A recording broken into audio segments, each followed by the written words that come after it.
नाजरीन, किस्त का आगाज एला किले से होता है, जहां काराकोश की फरमाइश पर बोरो वो गीत गाता है जो वो आग के गिर्द बैठकर गाया करता था। बाहर खड़ी सायरा गीत सुनकर रुक जाती है। बोरो गीत गाते गाते सायरा के साथ गुजरे कुछ लम्हात याद करता है। सायरा रोती हुई वहां से चली जाती है और एक सलेबी बोरो को बाहर ले जाता है। सायरा सिपाही से कहती है कि बोरो को बांधने की जरूरत नहीं।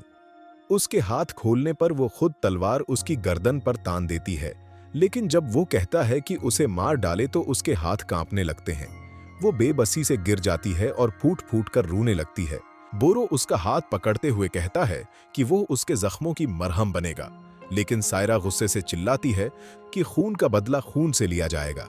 अगर वो खुद नहीं तो किसी और से उसका सिर कलम करवाएगी और सिपाही को उसे दोबारा जिंदान में बंद करने का हुक्म देती है। दूसरी जानिब सराय में सलाहुद्दीन जैसे ही आगे बढ़ने का हुक्म देते हैं, एक शख्स खलील की गर्दन पर खंजर तान देता है। गुमश्तगीन एक जग उठाकर हमला आवर के सर पर दे मारता है। खलील उसके हाथ से खंजर छीन लेता है और सुराय में जबरदस्त लड़ाई शुरू हो जाती है। सबको मारने के बाद सलाहुद्दीन गुमश्तगीन से कहते हैं कि दोबारा उसने उनके किसी साथी को खतरे में डालने की कोशिश की तो वो उसे जिंदा नहीं छोड़ेंगे, जबकि वो कहता है उसने हमला आवर पर बरवक्त वार करके खलील की जान बचाई है। सलाहुद्दीन अपने साथियों को गुमश्तगीन पर नजर रखने को कहकर आगे बढ़ जाते हैं। शाम में कारातीगन मलिक इस्माइल से मिलने आता है और हजर खातून को देखकर कहता है कि वो हजरत हाजरा की तरह बहादुर खातून है। हजर खातून उसे इस्मत खातून की नाराजगी के बारे में बताती हैं कि कारातीगन के अभी तक इस्लाम कबूल न करने पर वो मायूस हैं। कारातीगन बात बदलते हुए हिजर खातून के बच्चे के बारे में पूछता है और यह जानकर गमगीन हो जाता है कि उसका बच्चा पैदाइश के अगले दिन ही वफात पा गया था और उसका शवहर बच्चे की पैदाइश से पहले ही शहीद हो गया। इतने में अलबैस का राजा की खबर लाता है तो कारातीगन फौरन उसके पीछे चला जाता है। वो अपने साथियों के साथ उस जगह पर पहुंचता है जहां डाकू फिरार होने की कोशिश कर रहा होता है। कारातीगन उसे कहता है कि जो बकवास उसने दीवान में की थी उसकी हकीकत बताए। वो कहता है कि गुमश्तगीन तो उसे हर सूरत मार ही डालेगा ताकि हकीकत कभी सामने ना आए, लेकिन सच बताने पर वो उसकी हिफाजत करेंगे। मान जाने पर कारातीगन उसे मेहतात अंदाज में ले जा रहा होता है कि गुमश्तगीन के साथ ही उनके सामने आ जाते हैं। कारातीगन डाकू की हिफाजत की भरपूर कोशिश करता है, लेकिन एक हमला आवर तीर से उसका खात्मा कर देता है। मकसद पूरा हो जाने पर हमला आवर पीछे हट जाते हैं। कारातीगन अपना जख्मी बाजू लिए हमला आवरों को लांत देता रह जाता है। कुद्स में मारिया एक बार फिर हकीम लतीफ को मारने का मंसूबा बनाती है ताकि इल्जाम बालन और विलियम्स पर लगाकर उन्हें जिंदान में डाला जा सके और तख्त बल्डुइन को दिया जाए। नाजरीन, हकीम लतीफ पर पहला हमला लादगाय ने करवाया था। मारिया अपनी खादमा को हुक्म देती है कि विलियम्स के कमरे से उसकी कोई जाती चीज चरा कर लाए। खादिमा विलियम्स को कमरे से निकलता देखकर उसके कमरे में दाखिल हो जाती है। तलाशी लेने पर उसे विलियम्स की एक अंगूठी मिलती है जिसे लेकर वो वहां से निकल जाती है। एक मंजर में लतीफ बाल्डुइन को दवा लगाते हुए कहता है कि उसे अपने हकीम की बात माननी चाहिए ताकि वो जल्द सेहत याब हो सके। बालन और सबीला के दाखिल होने पर वो उन्हें बताता है कि बाल्डुइन जल्द बेहतर हो जाएगा, जिस पर सबीला बहुत खुश होती है। बालन उसे एक जगह ले जाकर कहता है चौंकी दवा बन चुकी है, अब उसकी जान को खतरा हो सकता है। लतीफ कहता है कि इस सूरत में वो दवा का नुस्खा बनाकर दे सकता है। इतने में मारिया एक किताब उठाए दाखिल होती है और कहती है कि वो बाल्डुइन को बहादुर सूरमाओं की कहानी सुनाएगी।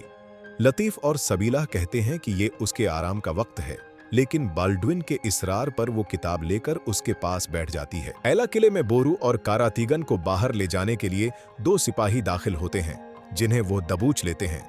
बोरू के पूछने पर एक बताता है कि अली और तुराब मशरिक की तरफ कैद हैं। बाहर सलाहुद्दीन खलील और बायबूरा के साथ पहुंचते हैं और खलील उनका तारुफ मिस्र के सुल्तान के तौर पर करवाता है तो किले का दरवाजा उनके लिए खोल दिया जाता है, जबकि गुमश्तगीन बाकी साथियों के साथ खफिया सरंगों की तरफ बढ़ता नजर आता है।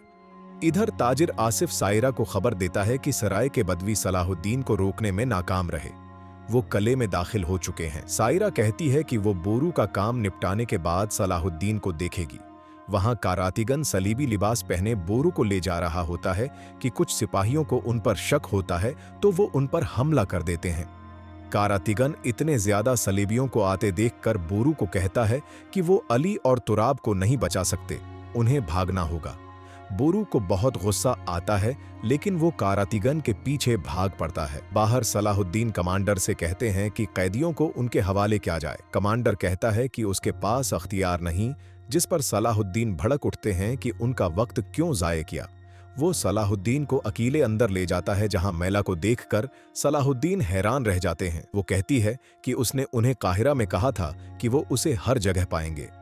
सलाहुद्दीन उसे कहते हैं कि उनके भाई और बाकी लोगों को उनके हवाले करे और गुलामों की जो कीमत चाहती है वो देने को तैयार हैं।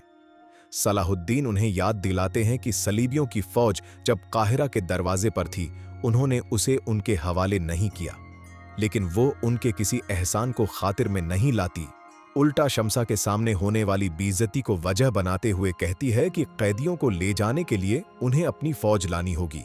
सलाहुद्दीन कहते हैं कि कल तक वो इश्क के दावे कर रही थी, आज नफरत पर टिल गई है, जबकि मोहब्बत करने वाले तो बावफा होते हैं। बाहर गुमश्तगीन सरंगों तक पहुंच जाता है। रास्ते में आने वाले 2 सिपाहियों को वो मार गिराते हैं। वहां पड़ी लाशें देखकर वो समझते हैं कि बोरू यहां से गुजरा था। उधर काराकोश और बोरो बड़ी मुश्किल से बाहर निकलने में कामयाब हो जाते हैं, मगर बाहर कथीर तादाद में फौजी उनके मुंतजर होते हैं। उसी लम्हे सायरा वहां पहुंचती है और कहती है कि अगर वो उसके 2 अहम जंगजुओं को हरा दे तो अपने साथियों समेत जिंदा वापस जा सकता है। बोरो जवाब देता है कि काराकोश हर सूरत बाहर जाएगा, चाहे वो जीते या हारे। मगर सायरा उसे नजरअंदाज करते हुए अपनी नशस्त पर जा बैठती है। उसी लम्हे एक बड़ा सा नीजा थामे वहशी दिखने वाला आदमी मैदान में आता है। काराकोश बोरो के कुंधे पर हाथ रखकर कहता है कि उसे मालूम है क्या करना है। वो वहशी आते ही एक जोरदार वार करता है, मगर बोरो उसके वार को नाकाम बनाते हुए उसे जमीन पर गिराने की कोशिश करता है। कुछ देर की कशमकश के बाद वहशी उसे जमीन पर गिरा देता है। एक लम्हे के लिए सायरा भी परेशान हो जाती है, मगर काराकोश उसका हौसला बढ़ाता है। फिर बाजी पलटती है। बोरो उसे जमीन पर पटक देता है और अगले ही लम्हे अपनी तलवार से काट डालता है। सायरा खुश हो जाती है। बोरो उसका गला काटते हुए कहता है कि अगला जंगजू भेजा जाए। दूसरी जानिब एक जिंदान में अली और तुराब सिपाहियों को मार गिराते हुए बाहर निकल आते हैं। वो दोनों गुमश्तगीन से जा टकराते हैं। उसके पूछने पर एक जख्मी सिपाही बताता है कि बोरो खड़े में है। ये सुनकर सब आगे बढ़ जाते हैं। सायरा अगले जंगजू की तारीफ करते हुए जमीन व आसमान के कलाबे मिला रही होती है कि अचानक एक जानिब से नोकदार हथियार थामे एक शख्स नमूदार होता है।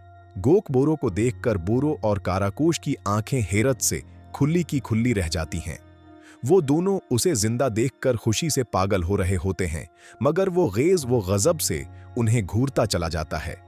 बोरो सायरा से कहता है कि उसे गलत फहमी हुई है, ये उसकी जान से प्यारा भाई है। लेकिन जो ही बोरो पलटता है, गोक बोरो उस पर हमला कर देता है और कहता है कि उस पर यकीन करके उसने अपनी जिंदगी के कई कीमती साल जाये कर दिए, अब हिसाब लेने का वक्त है। बोरो उसके हमले से हैरान होकर बस उसके वार रोकता चला जाता है, मगर आखिरकार गोक बोरो एक वार से उसे जख्मी कर देता है। इतने में गुमश्तगीन बाकी साथियों के साथ अंदर दाखिल होता है और कमांडर हमला करने का हुक्म देता है। सब जंगजू आपस में टकरा जाते हैं। किले के अंदर सलाहुद्दीन मैला से कहते हैं कि जब वो केरक पर हमला करेंगे तो वो उनसे रहम की उम्मीद न रखे। इतने में एक सिपाही आकर बाहर होने वाले हमले की खबर देता है। मैला के इशारे पर सिपाही अचानक सलाहुद्दीन पर हमला कर देता है, मगर वो उसे फौरन मार गिराते हैं और मैला की तरफ देखकर सख्त लहजे में कहते हैं कि अपनी शक्ल लेकर दोबारा कभी उनके सामने न आए। फिर फातिहाना अंदाज में पलटकर चले जाते हैं। मैला गम से उन्हें जाता देखती रह जाती है। बाहर सब लोग बोरो को वहां से निकलने का कहते हैं, मगर वो गोक बोरो के बगैर जाने पर तैयार नहीं होता। अथसीज समझाता है कि वो इस वक्त होश व हवास में नहीं, उसे फिलहाल यही छोड़ देना बेहतर है। दूसरी जानिब सायरा मैला के पास जाकर कहती है कि अब उन्हें किले से निकल जाना चाहिए। मैला जवाब देती है कि पहले ये बताओ, क्या उसने मैला की भेजी हुई खादमा को शमसा तक पहुंचा दिया, जो उसकी आवाज के साथ साथ उसका खात्मा करेगी। सायरा इस बात में सिर हिला देती है। उधर कुद्स में चालाक मारिया बल्डविन को एक कम उम्र और लाचार बादशाह की कहानी सुनाती है, जिस पर कोई भरोसा नहीं करता। कहानी सुनकर बल्डविन के चेहरे पर परेशानी छा जाती है। आखिर में मारिया उससे कहती है कि उस बच्चे ने हार मानने के बजाय अपने बाप के तख्त के लिए आवाज उठाई। दूसरी तरफ सबीला विलियम्स और बालन से कहती है कि मारिया बाल्डुइन की बीमारी को उनके खिलाफ इस्तेमाल करेगी। और इसी तरह के मेगा एपिसोड्स देखने के लिए कमेंट्स में मेगा लिखें और हलाल रीकैप्स को लाइक और सब्सक्राइब करना मत भूलें।